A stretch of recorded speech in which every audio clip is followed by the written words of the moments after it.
अस्सलाम वालेकुम। सबसे पहले आप लोगों का यहाँ पे बहुत बहुत शुक्रिया, क्योंकि हम अक्सर जाकिर भाई से जब बात होती है कि दुनिया में गर्दी बहुत है, लेकिन अल्हम्दुलिल्लाह एमएमएफ के पास दर्दी लोग बहुत सारे हैं, जो 2 दिन के लिए इटसेल्फ बदलापुर स्टेशन से देखना ये भी बहुत बड़ी बात है। फिर ट्रेन आ रही है 5 बजे मैसेज, कोई कब आ रहा है, कोई कितने मिनट में आ रहा है, सब ये देखने के बाद मालूम पड़े ये क्या चल क्या रहा है। फंक्शन के लिए भी कभी इतनी तैयारी, और यहाँ किसी शादी का नज़म वगैरह तो कुछ नहीं, सिर्फ एनजीओज है, सोशल वर्क का जुनून है, और माशाल्लाह लोग आ रहे हैं। अल्लाह हर एक को अजरे अजीम से नवाजे। जितना एहसान सर ने बताया इतना क्या, मुझे नहीं लगता कि काफ़ी बहुत सारी बातें बता दी हैं, टीचर एडवोकेट वगैरह, लेकिन मेरे ख्याल से यहाँ बैठे हुए जितने भी लोग हैं, सबसे पहले एक नाम लिए वकील, तो लोगों को ज़रा डर लगता है, एडवोकेट, वो लॉयर, वकील, बाबा इनसे ज़रा थोड़ा सा दूर ही रहे तो बेटर है, और ऐसा एक नोशन भी है शायद।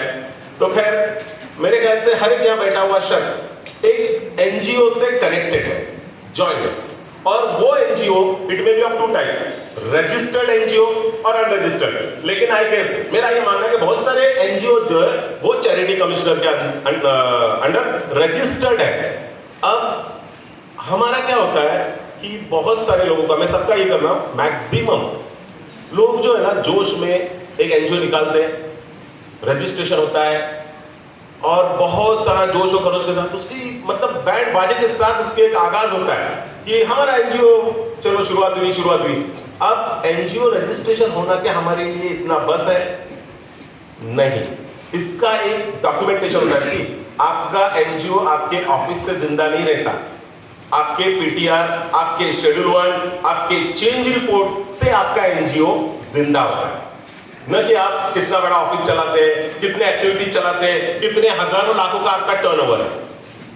और सबसे ज्यादा जो लोग बोलते हैं हम परेशान हैं, गवर्नमेंट पॉलिसीज है, ये है वो है, मैं मेरे तजुर्बे से बता रहा हूं ये कोई प्रॉब्लम्स ही नहीं है अगर हम डॉक्यूमेंटेशन पे करेक्ट है तो।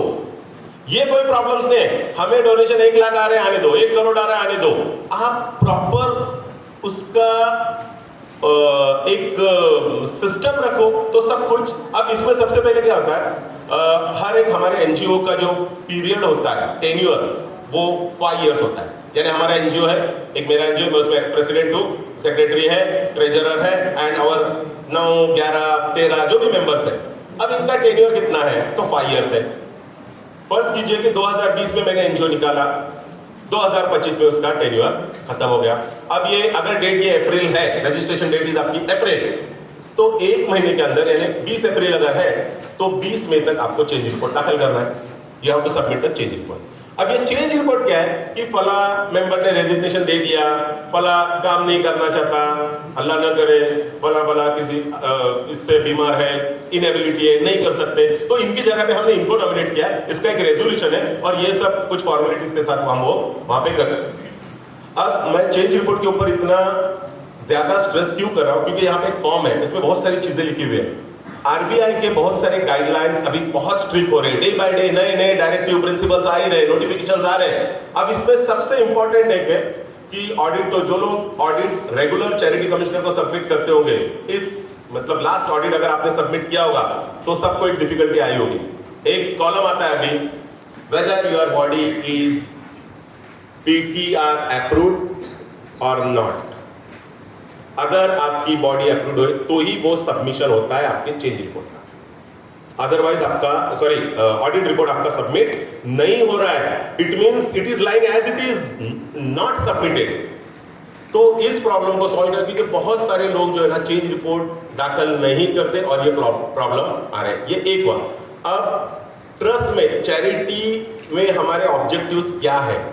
सबसे पहले मैं ये बताना चाहता हूं, religious objectives are totally different than charitable objectives.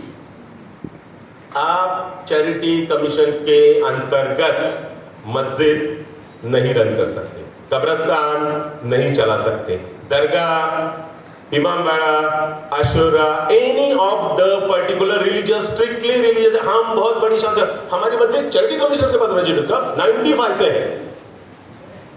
So government का एक गैजेट था 2007 का, उसमें 2006 का एक गैजेट था, बाकायदा चैरिटी कमिश्नर को उन्होंने वो भेजे थे हाईकोर्ट के ऑर्डर से, और सभी डिस्ट्रिक्ट चैरिटी कमिश्नर ने एक लिस्ट बनाए थे, बी कैटेगरी के जितने भी मुस्लिम ट्रस्ट थे that has to be registered under Waqf. जो भी रिलीजियस ट्रस्ट थे जो मैनेज करते थे मस्जिद वगैरह को, वो सबके सब ट्रांसफर किधर हो गए, वक्फ में हो गए।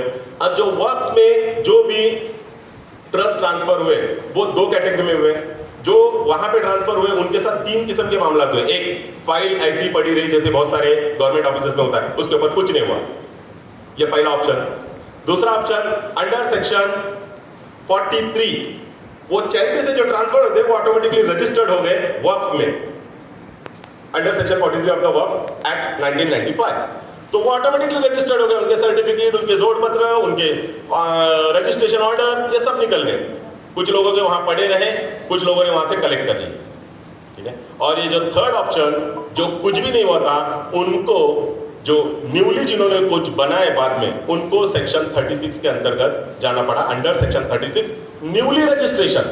यानी हमने मस्जिद बनाए हमारे गांव में, अब ना हमारा चैरिटी में कुछ था, ना हमारे बाप दादा ने कुछ किए थे, हम लोगों ने किए, हमारे मेंबर्स किए, हमने अंडर सेक्शन 36 में रजिस्टर्ड किए, that is the newly registration, वो वक्त में रजिस्टर्ड हो गया। अब लीगल डॉक्यूमेंट्स न होने की वजह से हम बार बार सुनते हैं ये मस्जिद को प्रॉब्लम है, वो मस्जिद को प्रॉब्लम है, ये वक्फ एक्ट हो रहा है, अमेंडमेंट हो रहा है, मुसलमानों का रहना मुश्किल हो जाएगा, इसके ऊपर बुलडोजर जाएगा, ये जगह and so and so and so. मेरे ख्याल से जितना गवर्नमेंट